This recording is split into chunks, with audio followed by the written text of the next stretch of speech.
اچھا بھائی، بیوی کی خواہش پر سینے کے بال صاف کرنا۔ اگر کسی کی بیوی اس کے سینے کے بالوں کو یا جسم کے دوسری جگہ کے بالوں کو پسند نہ کرتی ہو تو کیا وہ انہیں ہمیشہ کے لیے کٹوا سکتا ہے یا نہیں؟ محمد شاہد کانپور سے۔ مرد جو ہے نا، سینے کے بال یا کہیں اور جسم میں جو ٹانگوں واگوں کے بال ہوتے ہیں،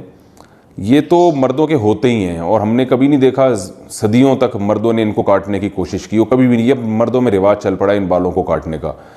تو اس کی زیادہ تر وجوہات تو ہوتی ہیں جو جن میں نسوانیت ہوتی ہے نا،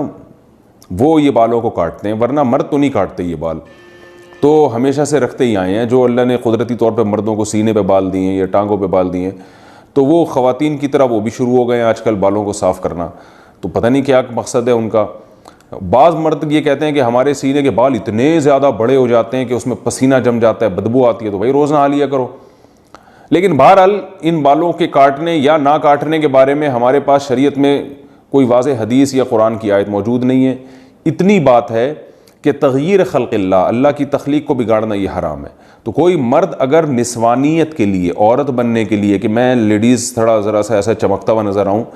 تو اس طرح عورت بننے کے لیے وہ یہ کام کرتا ہے، یعنی عورت تو نہیں بن سکتا، یعنی عورتوں کی تو نیت یہ ہوتی ہے نا کہ جو ہے وہ خوبصورت بننا، تو مرد اگر یہ کام خوبصورتی کے لیے کر رہا ہے کہ میں دیکھنے میں عورت جیسا نظر آؤں، خوبصورتی سے مراد نسوانیت والی خوبصورتی، تو پھر تو یہ بالکل حرام ہے۔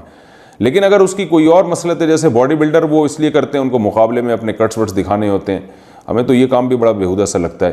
لیکن خیر، تو کوئی اور نیت ہے یا پسینہ جم رہا ہے اس میں، اس نیت سے بال کاٹتے ہیں، تو ان کی بیگم کی خواہش ہے کہ بال کاٹو، تو شاید ان کو بدبو آتی ہے ان بالوں سے، تو اگر کوئی معقول وجہ ہے تو کاٹنے میں کوئی حرج نہیں ہے۔ لیکن میرا خیال ہے کہ یہ کام اتنا مزیدار ہے نہیں، پسندیدہ کام ہے نہیں، کیونکہ اس کا رواج جب مردوں میں آئے گا تو اور نسوانیت پھیلے گی اس سے۔ جائز ہے ان تمام تفصیلات کی روشنی میں، لیکن بہتر نہیں ہے۔ جو چیز جس طرح صدیوں سے چلی آ رہی ہے اس کو چلنے دیں۔ ہاں، اگر سینے کے بال بہت بڑے ہوئے ہیں اور بیوی کو اس سے تکلیف ہوتی ہے تو پھر ایک الگ بات ہے، اس کو کاٹ سکتے ہیں۔ بیوی کو طلاق، اور دوسری بات یہ بھی ہے کہ ہمیشہ کے لیے، تو بھائی ہمیشہ کے لیے تو کیا پتہ آپ کی بیگم کا انتقال ہو جائے، اللہ نہ کرے، اللہ ان کو زندگی دے، پھر آپ کو دوسری شادی کرنے کی ضرورت پیش آئے، تو پھر وہ نئی والی بیوی آئے، اس کو بال، وہ کہے کہ بھائی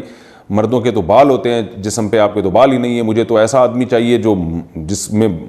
بال والا بندہ چاہیے، اور آپ فارغ البال ہو گئے، تو ہمیشہ کے لیے نہ کاٹیں، میرا خیال ہے اس کو جو ہے وہ ایک آپشن رکھیں۔ اب آپ کی بیگم کہیں گی کہ کیا میں مر جاؤں گی، آپ نے یہ سمجھا ہوا ہے کہ میں مر جاؤں گی، تو آپ بتائیں کہ جو ہے مجھے امید ہے تم نہیں مرو گی، لیکن جیسے میں بھی تو مر سکتا ہوں نا، تو تم بیوہ ہو سکتی ہو، تو ایسا الٹا بھی تو ہو سکتا ہے نا۔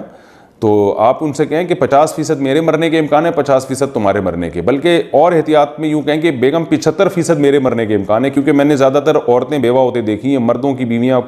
کی رپورٹ مرنے کی ذرا کمی ہے۔ تو آپ کہیں کہ 75% میرے مرنے کا امکان ہے، 25% تمہارا امکان ہے، بلکہ یوں اور احتیاط کر لیں کہ 75% میرے مرنے کا امکان ہے، 24% تمہارے مرنے کا امکان ہے، اور 1% ہم دونوں کے اکٹھے مرنے کا امکان ہے۔ 1% اس بات کا امکان ہے کہ اکٹھے ہی مر جائیں۔ تو اب وہ اس 24% کی وجہ سے میں احتیاط کر رہا ہوں کہ بھائی ہمیشہ کے لیے نہ نکالوں۔